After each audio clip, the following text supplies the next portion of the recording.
इसकी शुरुआत करते हैं। हमारे साथ मंत्री भारत सरकार में आदरणीय प्रताप चंद्र सारंगी जी साहब जुड़ चुके हैं। हम सबसे पहले माननीय मंत्री जी का वक्तव्य इसके प्रति क्या है, जो नमो मंत्र फाउंडेशन ने 5 करोड़ इंटरनेट यूजर्स तक अपने डिजिटल रामलीला मंचन करने का निर्णय लिया है, उसको हम सोशल मीडिया के माध्यम से school, colleges, institutions, business institutions के माध्यम से कैसे हम अधिक से अधिक प्रसार करना, इसका एकमात्र मकसद है। चूंकि आज हम उसको वीडियो को प्ले करना चाहते थे, लेकिन चूंकि इतनी बड़ी फाइल है कि वो पॉसिबल नहीं है।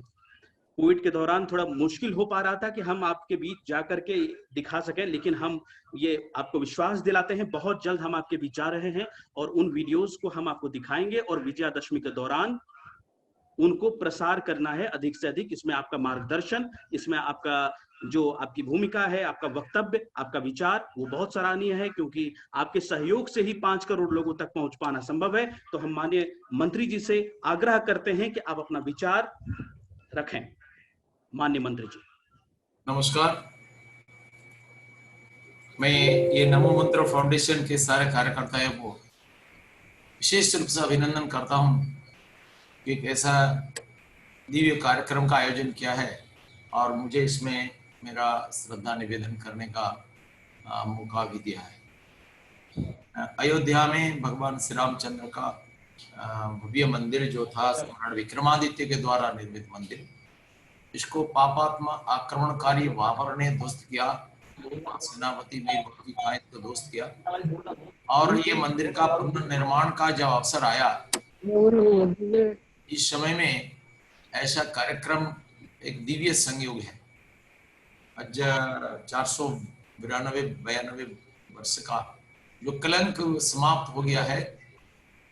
कार सेवकों ने वो गुलामी का ढांचा को समाप्त करके राष्ट्रीय स्वाभिमान का एक ढांचा खड़ा कर दिया था और उस स्थान में एक भव्य मंदिर निर्माण करने का जो राष्ट्र का संकल्प था, उसको आज पूरा किया जा रहा है। और इसलिए हम माननीय प्रधानमंत्री नरेंद्र मोदी जी को आभार व्यक्त करते हैं और जो लाखों कार सेवक और कार सेविका जो वीर और वीरांगनाएं ने अपना बलिदान दिया है, हम उन सबको प्रणाम करते हैं। मेरा सौभाग्य है कि मैं 2 बार 90 और 92 में कार सेवा में उपस्थित था और स्वामी महेश्वरानंद गिरी और जयराज कुमारी से लेकर कई वीर वीरांगना और राम कोठारी, शरद कोठारी तक लाखों वीर और वीरांगनाओं का आत्मोत्सर्ग हो गया। अशोक जी सिंघल का भी उस समय उनको इंजोर्ड भी हुए थे इस संघर्ष में, कई कार सेवकों की इंजरी हुआ। और क्यों? भगवान श्री रामचंद्र का एक मंदिर के लिए नहीं, भगवान श्री रामचंद्र इस राष्ट्र का आत्मा का प्रतीक है। वही राम दशरथ का बेटा, वही राम घट घट में लेटा, वही राम जगत बसेरा, वही राम सबसे। जब भारत का सांस्कृतिक जीवन में उथल पुथल हुआ रहा था, आसुरिक राक्षसी संस्कृति और दैवी आर्य संस्कृति में टकराव चल रहा था और ऐसा मालूम पड़ता था कि सांस्कृतिक दृष्टि से भारत का विभाजन भी हो सकता है। उस समय में ऐसा महापुरुष का आविर्भाव हुआ जो मर्यादा पुरुषोत्तम भगवान श्री रामचंद्र। धरित्री माता का कातर पुकार के कारण परमात्मा का करुणा का धारा विगलित हो गया और इसी धारा से राष्ट्र जीवन की ज्वाला अपने को राम के रूप में भगवान श्री रामचंद्र का आविर्भाव उस कालखंड में हुआ जब भारत में पराक्रमी राजाओं का अभाव नहीं था।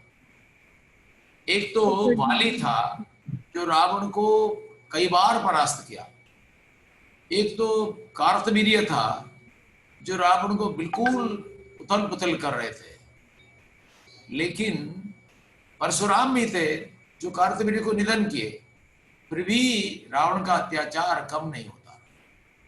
जगत विजयी दशरथ जो देवताओं की भी देवासुर संग्राम में मदद किए थे, वो भी खामोश होकर बैठे थे। राक्षसों का अत्याचार उनका राज्य के भीतर हो रहा था। और महाराजा जनक जिनके पास शिव धनुष भी था और ब्रह्म ज्ञानी थे, लेकिन रावण का अत्याचार में वो कोई प्रतिकार नहीं कर पा रहे थे। इस जमाने में राक्षसों के द्वारा सारा जनजीवन अस्त व्यस्त हो गया था, ऋषियों की यज्ञ विध्वस्त हो गया था। और ऐसा एक भयानक स्थिति में जब धर्म ग्लानि युक्त हो रहा था और अधर्मियों का अत्याचार बढ़ रहा था, सज्जनों का अत्याचार हो रहा था, उस समय में राष्ट्र जीवन को एक त्राणकर्ता की आवश्यकता था और इस त्राणकर्ता के रूप में भगवान श्री रामचंद्र का आविर्भाव हुआ। इन सारे वीर पुरुषों के होते हुए भी राक्षसों का अत्याचार चलता रहा, लेकिन जब एक मनस्वी तपस्वी ऋषि विश्वामित्र गिरी गुफा में ध्यान छोड़कर, माला छोड़कर भाला पकड़ लिया और ये दो भारत का किशोर, भारत का तारुण्य का प्रतीक राम लक्ष्मण के हाथ में धनुर्बाण पकड़वा दिया, तब रावण की आसुरिक साम्राज्य में हृदकंप जाता। आज जैसा कोई सरदार का छोटा छोटा टेररिस्ट आउटफिट पूरे देश में, पूरे विश्व में घूम रहे हैं, जैसा कि बोडो, उल्फा, माओवादी, JK-LF, ये सारा टेररिस्ट आउटफिट है और इनका सरदार भी है। वैसा ही उस जमाने में रावण उनका सरदार था। मार्च, शुवाहु, ताड़का, सुर्पणखा, खरा, दूषण, ये पूरे हिंदुस्तान में आतंक मचा रहे और भगवान शिव के वरदान के कारण शक्तिशाली रावण सारा विवेक को समाप्त करके अत्याचार का चरम सीमा पर पहुंचे। भगवान श्री राम का आविर्भाव उसी समय। ये सारे एक एक करके राक्षसों को निधन किया। पितृसत्य पालन के बहाने में उन्होंने वनवास किया और ये 14 साल वनवास के समय में अपना जीवन का सर्वश्रेष्ठ कार्य उन्होंने किया, भारत को संगठित किया। अयोध्या से कोई ब्राह्मण या क्षत्रिय सैन्य लेकर के उन्होंने जंगल नहीं गया, कोई बुलेट प्रूफ कार में नहीं गया, उन्होंने जनता के बीच में गया और सामान्य जनता जो सालों साल शताब्दियों तक अवहेलित निष्पेषित हो रहे थे, उनको जागृत किया। मेरे को याद आता है आदि कवि वाल्मीकि ने एक मिथुन क्रौंच पक्षी निधन होते हुए देखा, तब स्त्री पक्षी ने रोदन करने लगा। जो शवर ने उनको निधन किया उसको ऋषि ने श्राप दे दिया। करुणा परबस ऋषि के कंठ से जो ध्वनि झंकृत हुआ वो विश्व का आदि कविता। मां निषाद प्रतिष्ठा तुमगम शाश्वती समः यत्क्रंच मिथुनादेकम अवधि का। पक्षी के प्रति करुणा परबस ऋषि भूखा निर्धन शवर को श्राप दे दिया और भगवान ने यह श्राप का विमोचन किया। भगवान श्री राम ने इस पाप का प्रायश्चित किया। जिनको अवहेलित होने के लिए, निष्पेषित होने के लिए, लांछित होने के लिए ऋषि ने श्राप दे दिया, उसी को ला करके गले लगाया भगवान श्री रामचंद्र। आचंडाल यस्य प्रेम प्रवाह, आचंडाल ब्राह्मण सर्वत्र जिनका प्रेम का प्रवाह, प्रेम का तरंग जाता है, वही भगवान श्री रामचंद्र करुणा पारावार। पहले ग्वक सवर को आलिंगन किया, पतिता अहल्या को उद्धार किया, सवरी का उच्छिष्ट भक्षण किया, कई वर्ष का सेवा ग्रहण किया और जाति वर्ण निर्विशेष में हिमालय से लेकर कुमारिका तक, कटक से कटक, सौराष्ट्र से गंगा सागर तक, सिंधु से ब्रह्मपुत्र तक समुद्र भारत भूखंड में पदब्रज में भ्रमण करते हुए वो राष्ट्र चैतन्य को आलोड़ित कर दिया और संगठित कर दिया। कोई वनवासी, भील, किल, कुल्ल, किरात, सवर, ऋक्ष, वानर, इन सबको संगठित करके शस्त्र और शास्त्र समन्वित कर दिया और उनकी संगठित शक्ति से रावण जैसा आसुरिक शक्ति को समाप्त कर दिया। सारे राक्षसों का सर्वंश नाश किया, परंतु श्री रामचंद्र साम्राज्यवादी नहीं। वाली का निधन किया लेकिन राज्य को अपने राज्य में नहीं मिलाया, तो सुग्रीव को राज्याभिषेक करवाया। रावण को निधन किया, अपना साम्राज्य में श्रीलंका को नहीं मिलाया, लेकिन विभीषण को राज्याभिषेक किया। ऐसा कई राज्यों पर विजय प्राप्त किया, परंतु इनके योग्य उत्तराधिकारी को सिंहासन पर बिठाया। यही भगवान श्री रामचंद्र का महत्व है। एक आदर्श पुत्र के रूप में हमारे सामने मानवीय मूल्यबोध का आदर्श को स्थापित किया। कई आदर्शों का वही आधार है, मर्यादा का सीमा है। आदर्श पुत्र, आदर्श पिता, आदर्श भ्राता, आदर्श राजा, आदर्श पति, आदर्श संगठक, कई प्रकार के श्री रामचंद्र ने हमारे जीवन का श्रेष्ठ मूल्यबोध का प्रतीक है। जब पिता विवश होकर के नहीं कह रहे थे, वो सब शपथ कर कर किए थे कि 2 वर दे गए कोई कोई को, कई उसी समय में मांग लिया। तब श्री रामचंद्र इस समस्या का हल निकाला। वो स्वयं पिता को इस संकट से उद्धार किया और निर्णय कर लिया कि मैं वनगमन करूंगा। आनंद में बोले कि देखो पिताजी माताजी, ये तो मेरे लिए आशीर्वाद है कि मेरा छोटा भाई भरत राज्याभिषेक होगा और मैं जंगलों में भटक भटक कर ऋषि मुनियों का सेवा करने का मौका मुझे मिलेगा। यानी राष्ट्र को मैं वास्तविक निकट सान्निध्य में पहचान पाऊंगा। जो राजा होगा वो राष्ट्र का सम्यक परिचय उनको आवश्यक है। श्री रामचंद्र ने भारत की आत्मा का पहचान किया, इसलिए उनका वनवास उनके लिए आशीर्वाद हुआ। अगर ये वनवास नहीं किए होते तो अयोध्या की राजा होकर के चले जाते, लेकिन वनवास के कारण वो मर्यादा पुरुषोत्तम, वो रावण निधनकारी, असुर विध्वंसकारी, वीर पराक्रमी भगवान श्री रामचंद्र और राष्ट्र निर्माणकारी सारे जनजातियों को जोड़ा, राष्ट्र चैतन्य से जोड़ा, मुख्य स्रोत से जोड़ा और हृदय की आंतरिकता से उनको आलिंगन। ये भगवान श्री रामचंद्र की चरित्र का विशेषता। वो पिता को धर्म संकट से उद्धार किया, राष्ट्र को संगठित किया, और जिस दिन भारत राष्ट्र का सारे जनता भगवान श्री रामचंद्र की श्वेत छत्र के नीचे आकर के खड़े हो गए, उसी दिन राष्ट्र का नवजन्म पुनर्जन्म हो। भगवान श्री रामचंद्र एक आदर्श पिता भी। लोग कहते हैं वो तो वनवास कर दिया, अपना पति को जंगल में पुत्र का जन्म हुआ, उनका पढ़ाई के लिए चिंता नहीं किया, वो कैसे आदर्श पिता हो सकते? लेकिन ये नहीं है। भगवान श्री रामचंद्र जंगल को क्यों भेजा? क्योंकि प्रजानुरंजन राजा का आदर्श धर्म है, इसी को अक्षरशः पालन करते थे। इसलिए कुछ प्रजाओं का कंप्लेन को भी उन्होंने मान्यता दिया और अपना राज्याभिषेक के तिथि पर भगवान श्री रामचंद्र ने जनता को जो आश्वासन दिया था, स्नेहम दयाम च सौख्यम च यदि वा जानकी आराधनाय लोकानां मुंचतो नास्ति में व्यथा कि स्नेह दया सुख स्वच्छंद और प्रयोजन पड़ने पर मैं अपना प्राण प्रिया पत्नी सीता को भी विसर्जित कर सकता हूँ प्रजाओं की आराधना के लिए। राजा प्रजा का आराधना करेगा, यही राम राज्य का विशेषता है। प्रजानुरंजन राजा का सर्वश्रेष्ठ धर्म और रामचंद्र सर्वश्रेष्ठ प्रजानुरंजक थे, और इसलिए राम राज्य आज भी हमारा आदर्श है।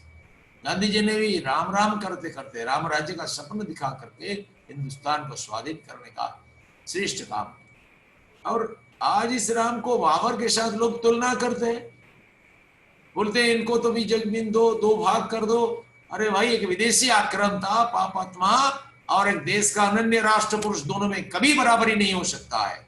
श्री रामचंद्र हमारा जीवन का आदर्श।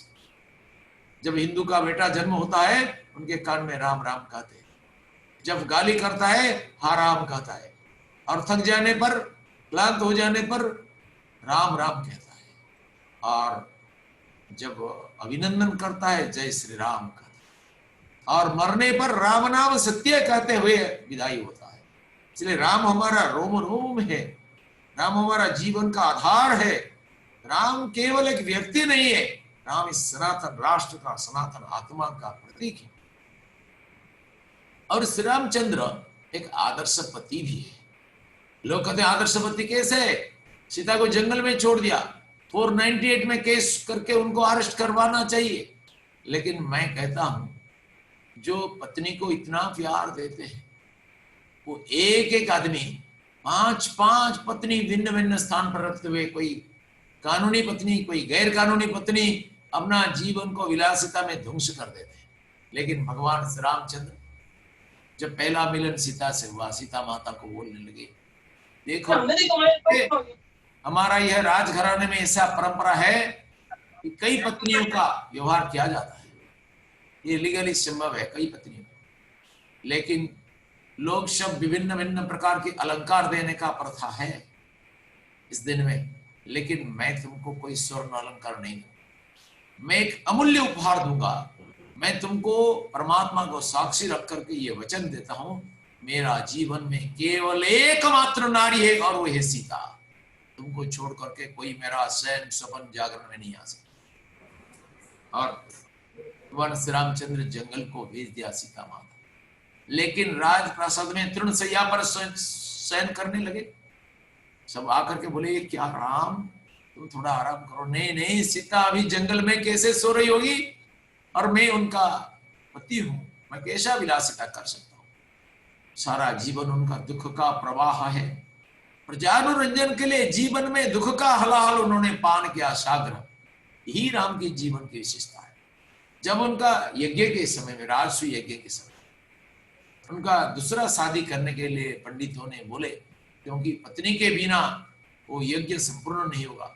भगवान श्री रामचंद्र सामान्य बोले, प्रजावर्ग कितना निर्मम हो सकता है, क्या तुमको यह विश्वास है सीता माता सती नहीं? मेरा मन में तो कोई शंका नहीं है, लेकिन तुम्हारी संतुष्टि के लिए मैं अग्नि परीक्षा की बात कही, और मैं दुष्टि करूंगा, यह असंभव है। भगवान श्री रामचंद्र सारा जीवन राजा होते हुए भी तपस्वी की भांति बिता। यही श्री रामचंद्र का जीवन का सर्वोच्च आदर्श है। और शिष्य रूप में दोनों वशिष्ठ और विश्वामित्र को उन्होंने जो सेवा दिया, ये भी अत्यंत आश्चर्यकर है। गुरु भक्ति का अनुपम उदाहरण भगवान श्री राम ने प्रस्तुत किया। भगवान श्री रामचंद्र ने जब वनवास में थे, जब सुग्रीव का उनसे मिलन हुआ, उनके सहयोगियों ने बोला कि रावण का गुप्तचर आया है, उनको मार देना चाहिए। परंतु श्री रामचंद्र ने बोला, कुछ विशेष ज्ञान न होते हुए भी कुछ कार्य अगर करोगे, इसका परिणाम शुभंकर नहीं होगा। और श्री रामचंद्र विभीषण को बोले, बैठो लंकेश। तो पर्वतों पर जब विभीषण बैठे, कुछ कार्यकर्ता उनका सहयोगी बोलने लगे, प्रभु आप तो लंकेश बोल दिया, हाँ हाँ जरूर मैं उनको लंका के सिंहासन पर अभिषेक करवाऊंगा, लेकिन आप तो क्षमादाता है। अगर रावण अपना अहंकार छोड़ करके आपके पास में शरणागत हो जाएगा, सीता माता को समर्पित कर देगा, तो क्या करोगे? नहीं, उनको तो अयोध्या में सिंहासन दे, तो आप क्या करोगे? मैं जंगल में जीवन व्यतीत करूंगा, ऋषियों की सेवा करूंगा, भारत माता की सेवा। ऐसा उदार व्यक्तित्व है। भगवान श्री रामचंद्र विभीषण को जब आश्रय दिया तो बोलने लगे, सकृदेव प्रपन्नास्मि तवाहम इति उच्यते अभयम सर्वभूतेभ्यः ददामि एतत् व्रतं मम। जीवन में कोई एक बार मैं तुम्हारा हूं ऐसा बोल करके शरणागत हो जाएगा, तो त्रिभुवन में इनको अभय प्रदान करना, यह मेरा जीवन का ध्येय है। और लंका पर विजय प्राप्त करने पहले सेतुबंध का प्रतिष्ठा हुआ। सेतुबंध प्रतिष्ठा में जब रावण था उनका पुरोहित आचार्य, आश्चर्यकर बात है, फिर भी जब सारा सामग्री का आकलन हुआ तो पुरोहित बोलने लगे कि एक सामग्री का अभाव है। ये कौन है? ये है सीता। फिर सीता को उन्होंने लाया। भगवान श्री राम के